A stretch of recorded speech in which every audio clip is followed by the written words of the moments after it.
ini dia punya wewenang untuk menentukan, untuk menunjuk e-warung. Jadi kebijakan untuk menentukan di desa A e-warungnya siapa dan sebagainya itu BRI. Tapi BRI ini dengan kewenangannya itu sewenang-wenang pada akhirnya. E-warung itu di desa kami hanya ada satu. Wilayah kami yang luas 3 dusun, kami meminta untuk ada 2 lah, minimal 2 e-warung. Sehingga di Februari kami komunikasikan dengan pihak BRI. Kemudian dari pihak BRI turun ke desa, terus kita lakukan komunikasi, ditunjuklah e-warung yang baru. Berarti ada 2 ini. Di Pedum itu jelas sebenarnya kriteria penunjukan e-warung. Tapi BRI abai dengan ini. Jadi BRI itu ya karena mereka menang kan gitu. Sehingga karena jenengan sudah masuk dalam agen drilling, kemudian jenengan ditunjuk, harusnya kan di situ jelas ada kontrak. E-warung, agen drilling ini menjadi e-warung, tapi tanpa kontrak e-warung bisa beroperasi. Ya, e-warung yang tempat jenengan itu ya jadi satu sama agen drilling juga? Iya, itu seperti itu. Sehingga terus kemarin tidak tahu karena apa, tiba-tiba 1 bulan berikutnya, jadi sempat 2 bulan itu e-warung yang baru itu melakukan penyaluran.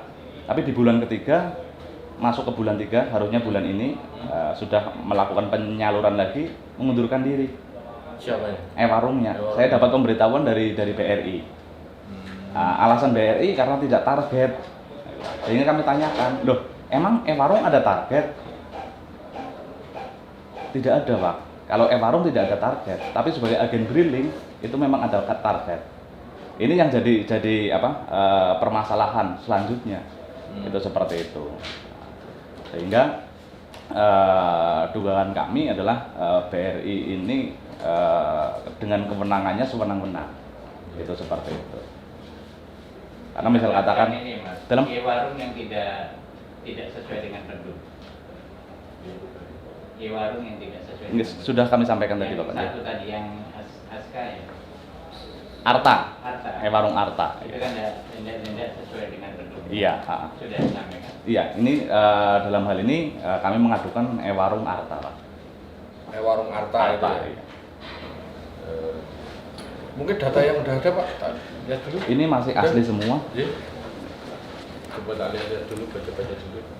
Mungkin teknisnya gini, mungkin Pak Pangan ini jauh sama Pak Anies sama Pak yang lainnya. Nanti kami bagikan laporan pengaduan dulu. Nah, untuk kami pelajari, sama mungkin untuk kelanjutannya adalah permintaan keterangan otomatis kan sama yang disajikan oleh Pak Kades.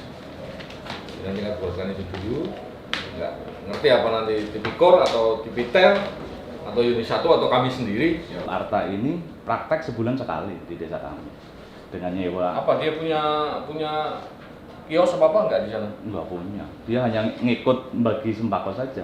Misal katakan di salah satu dusun di desa kami. Jadi pada saat jam praktek saja. Praktek pembagian dengan praktek dokter. Itu seperti itu. Berarti dia kalau ke sana itu ya dalam rangka ini, cuma pembagian ini, nggak punya kios apa di sana itu. Nggak punya. Pedumnya ada Pak? Mungkin ini kan? Ada. Karena dia itu tidak punya toko di tempat kami, jadi e-warung itu sehari sebelumnya sudah dikumpulkan, sudah digesek, kemudian kartunya KKS-nya itu dikumpulkan, kemudian digeseknya di rumah. Jadi di rumahnya Bu Arta ini. Bu Arta itu. Jadi dia datang ke desa kami, ke toko yang untuk membagi itu sudah tinggal setruk gesekannya itu.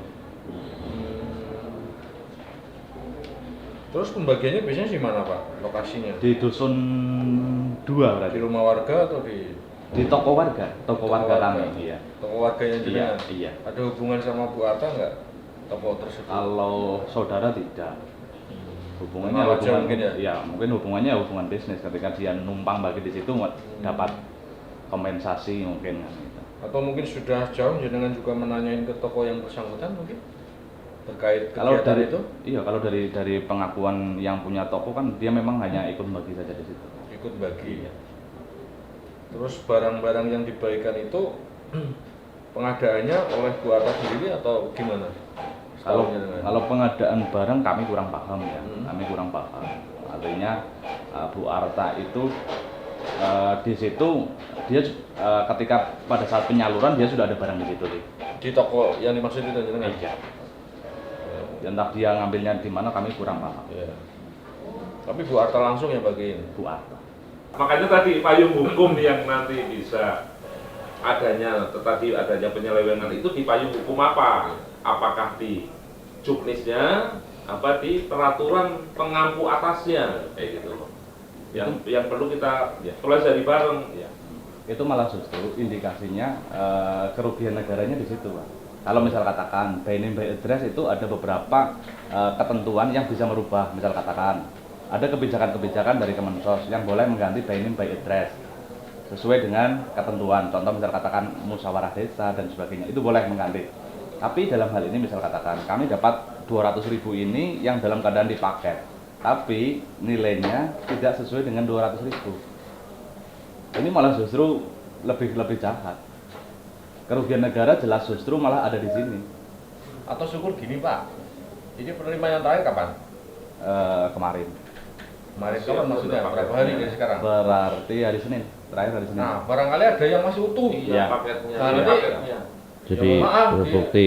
sajikan ke sini juga untuk Siap, siap. Isi itu kan paketnya. penguat. Siap. Itu kan ada ya di Tera kan ya kayaknya. Siap, siap.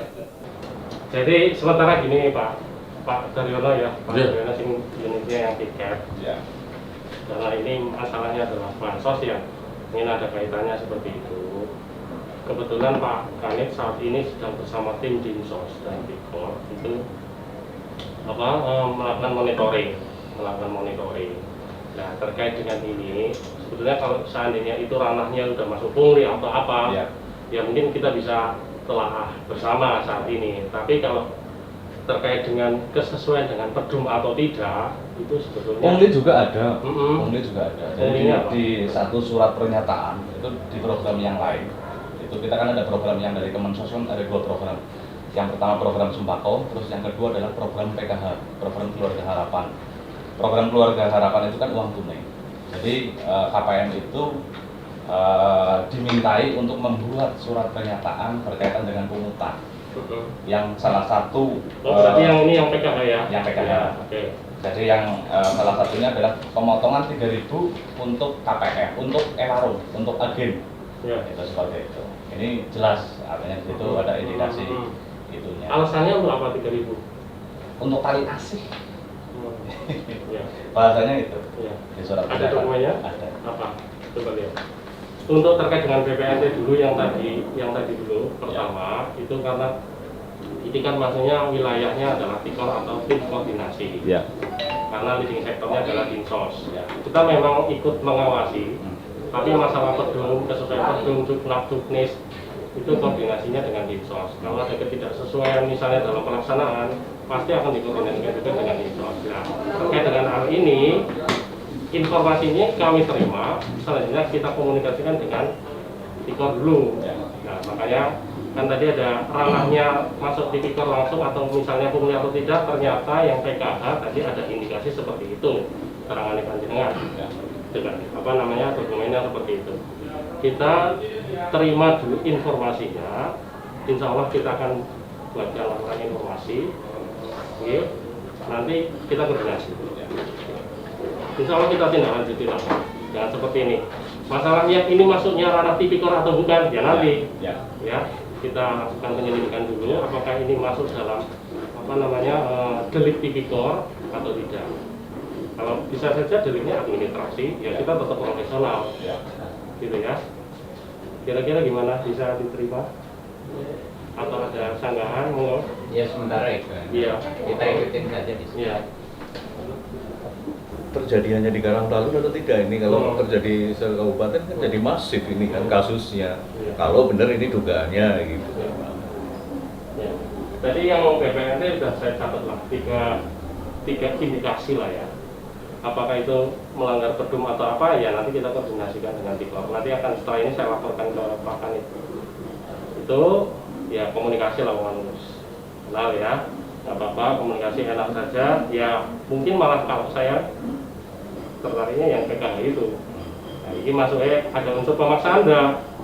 Kalau ada pemaksaan ya bisa jadi tipikor, bisa jadi KUHP pemerasan, bisa jadi. Nantilah sambil proses seperti apa penyelidikan. Tapi yang jelas sih bukan hanya 3 tahun. Nah, ya.